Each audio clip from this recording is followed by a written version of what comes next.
Today, the Washington Post has published an op-ed written by Seth M. Siegel, the author of Let There Be Water, about Israel's solution to the water crisis in the world.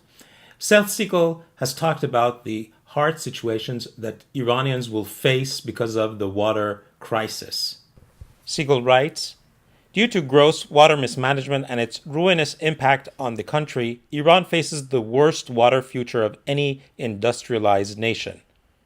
After the fall of the Shah in 1979, water policy became a victim of bad governance and corruption, putting the country on what may be an irreversible path to environmental doom and disruption that owes nothing to sanctions or years of war with its neighbors.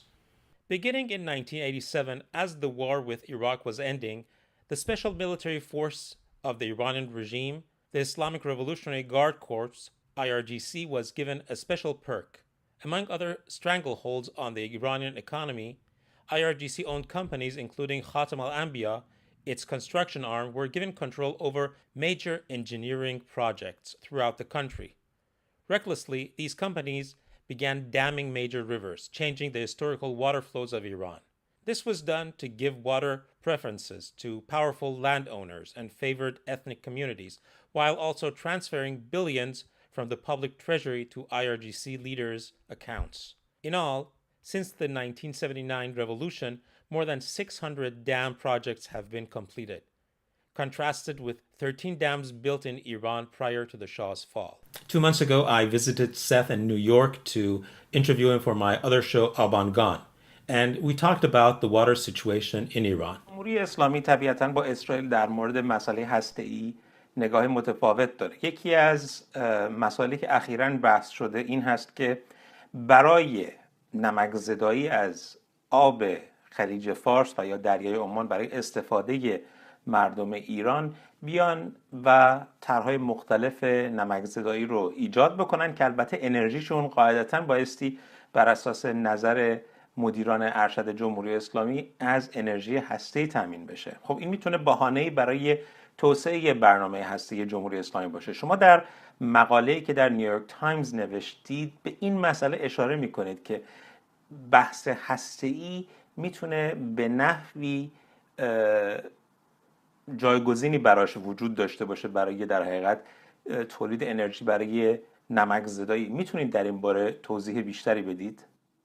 You know, I can get into the nuclear issue in a moment, but I also want to say that there's something that you're not mentioning in your question, and that is that geologically speaking, much of Iran is earthquake-prone territory, and when you have the possibility of seismic action or earthquake action, large or small, the problem is what do you do with the spent nuclear fuel? People don't think this through.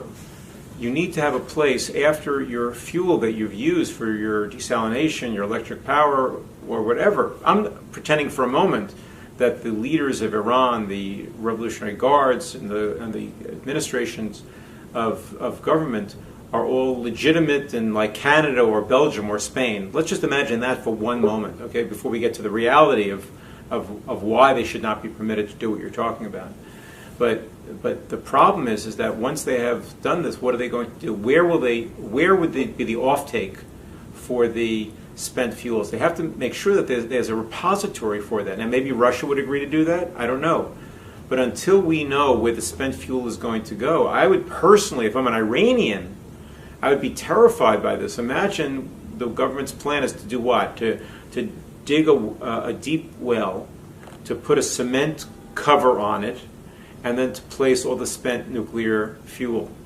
Well, that's a great idea until you know when? Until the first Major earthquake. or even minor earthquake that cracks the cement. And then what happens is the nuclear fuel will leach into the soil, will completely contaminate the water, not for a year or 5 years, but for everyone's lifetime.